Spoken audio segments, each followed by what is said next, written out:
The Bible, especially the book of Psalms, is filled with prayers by suffering people, people who are going through darkness. But virtually all of them end on a note of hope. But there's two Psalms, and we're looking at one of them. There are two Psalms in the Psalter, Psalm 39 and Psalm 88, that do not end on a note of hope at all. And the psalmist, the man who wrote the psalm, was a man named Heman.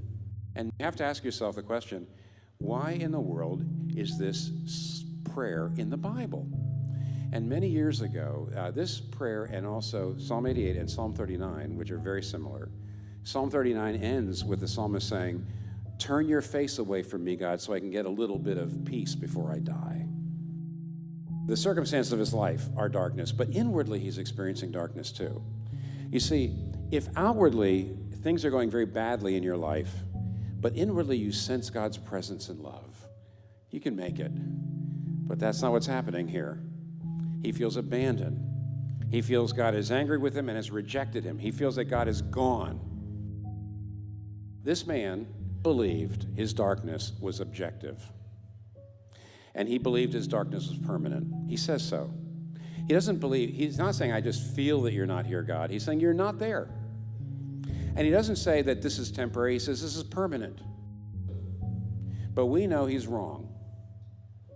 We know his suffering actually was relative. It was temporary. And that God really was there for him. How do we know that? Well, because the end of Psalm 39, God's face is turned away. The end of Psalm 88, darkness. Losing God's face, darkness. Does that sound familiar to you? Matthew 27:45. From the 6th hour to the 9th hour, darkness came down over all the land. At the 9th hour, Jesus Christ on the cross cried, my God, why have you forsaken me?" Heman thought he was getting the absolute total darkness. He was totally abandoned by God. No, Jesus got the total darkness that Heman thought he was getting.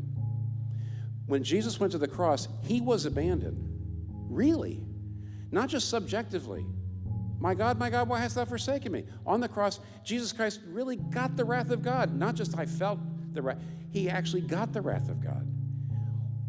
Everybody abandoned Jesus, so only Jesus Christ, of all the people who have ever trusted God as Savior, only Jesus Christ. Darkness really was his only friend. His disciples had left him. His people had left him. His Father had abandoned him. Darkness was his only friend. You know why? He was taking the sins upon himself that we have committed. Satan's right about us. We do exploit others. We are self-centered. We do use other people.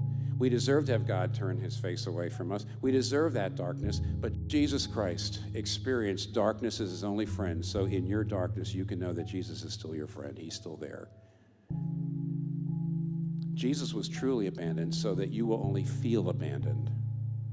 And you can know that God's still there. He's not going to abandon you. No matter what you've done wrong, because of what Jesus Christ has done, he's taken the penalty. It all fell on him. It all fell into his heart. When Jesus was in the Garden of Gethsemane, and he felt that darkness coming down on him, and he knew that he had to die in order to save us, he stayed with us. He did not abandon us in his darkness, so why in the world do you think he would abandon you and yours now? He won't do it.